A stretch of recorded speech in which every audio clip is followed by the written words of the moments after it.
সনাতন জাগরণ মঞ্চের মুখপাত্র চিন্ময় কৃষ্ণ দাসের গ্রেপ্তারকে কেন্দ্র করে ভারত বাংলাদেশ সম্পর্কে টানাপোড়েনের নতুন মাত্রা পেয়েছে। ভারতের পক্ষ থেকে উদ্বেগ ও মন্তব্যের জেরে দুই দেশের মধ্যে কূটনৈতিক সম্পর্ক দৃশ্যমান অবনতি ঘটেছে।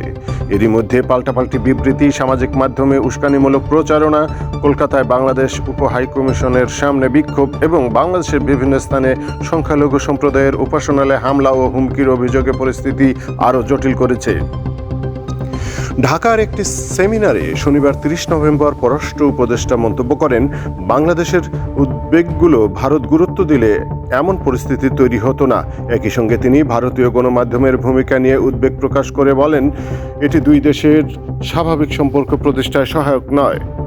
রাজনৈতিক বিশ্লেষক এবং ঢাকা বিশ্ববিদ্যালয়ের শিক্ষক ডক্টর সাব্বির আহমেদ মনে করেন, সংখ্যালঘুদের সঙ্গে আলোচনায় বসে সরকার আরও সক্রিয় ভূমিকা নিতে পারত।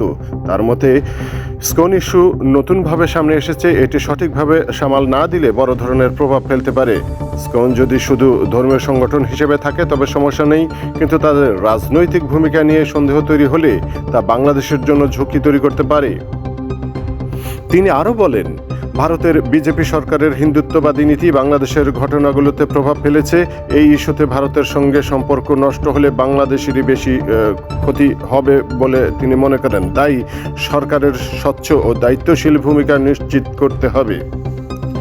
ঢাকা বিশ্ববিদ্যালয়ের আইনের অধ্যাপক হাফিজুর রহমান কার্জন মনে করেন, সরকারের দায়িত্বশীলতার অভাবে সংখ্যালঘুদের মন্দির ও বসতিতে হামলার মতো ঘটনা ঘটেছে।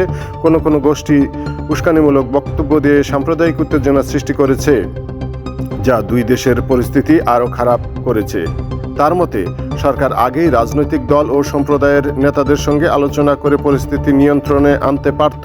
ইসকনকে নিষিদ্ধ করার বিষয়ে অনেক দিন ধরে আলোচনা চললেও কার্যত কোনো পদক্ষেপ নেওয়া হয়নি। তিনি সতর্ক করে বলেন, বাংলাদেশের আইন শৃঙ্খলা পরিস্থিতি ও দ্রব্যমূল্য বৃদ্ধি নিয়ে অসন্তোষের সুযোগ নিয়ে দেশি বিদেশি শক্তি পরিস্থিতি ঘোলাটে করতে পারে।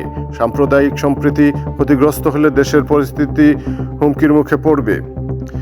বিশ্লেষকরা মনে করেন, এই ধরনের উত্তেজনা চললে বাংলাদেশ ভারত সম্পর্কের উপর নেতিবাচক প্রভাব পড়তে পারে। কূটনৈতিক উদ্যোগ এবং উভয় পক্ষের দায়িত্বশীল আচরণ ছাড়া এই সংকট সমাধান সম্ভব নয়।